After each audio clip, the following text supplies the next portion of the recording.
This morning I was trying to remember how long we've been practicing nonviolent communication. I couldn't remember, so I asked some folks that were around me, and it was 1.5 years. And then somebody said, oh, I should be better at it. 1.5 years, yeah.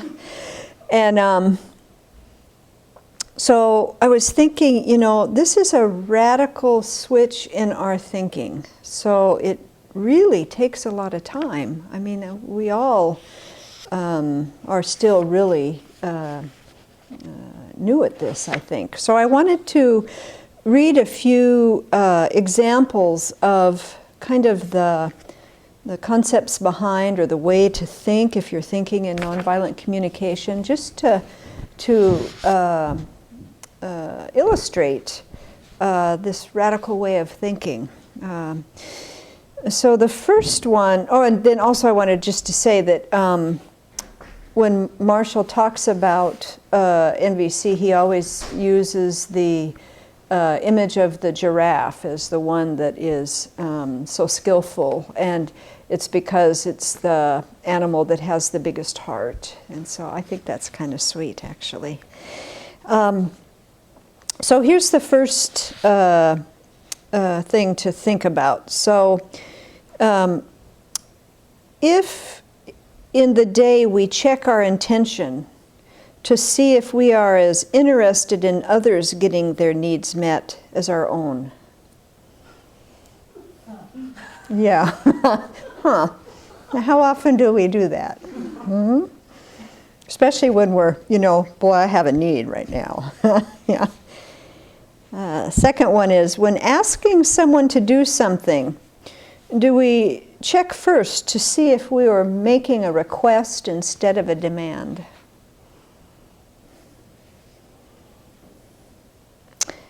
And the third one is, how often do we say what we do want the person to do instead of saying what we don't want someone to do?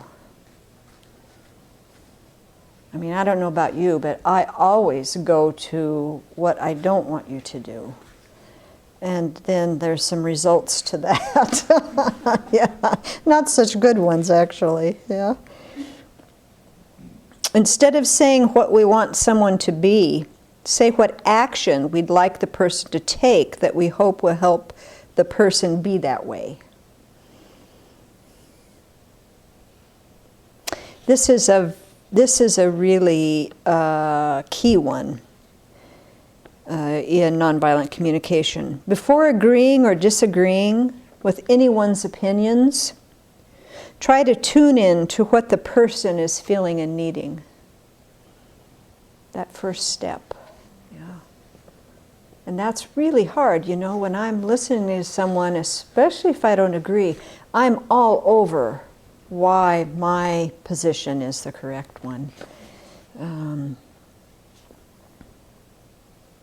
This one is, I aspire to get to this one. Instead of saying no, say what need of ours prevents us from saying yes.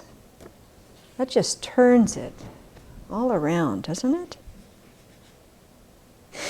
If we are feeling upset, think about what need of ours is not being met and what we could do to meet it, instead of thinking about what's wrong with others or ourselves. That's another key one. And then this last one, there's some here in the community that are actually good with this one, skillful with this one.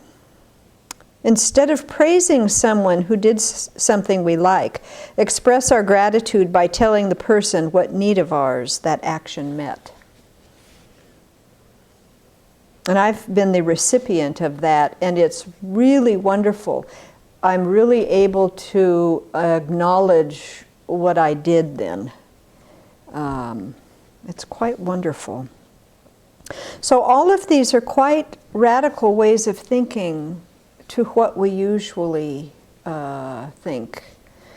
And so this takes some practice, and there's a lot of habitual patterns in the mind that aren't these. And also then, of course, too, what I've noticed is when I try these out and try to work with these different concepts, the self-centered attitude rears up and gets very nervous and irritated because I'm changing in a different way. So this takes a lot of effort. It takes time, it takes patience. And for me anyhow, I really have to set my mind in this frame and then start working with it. I'm not at this place where I can just off the cuff get there.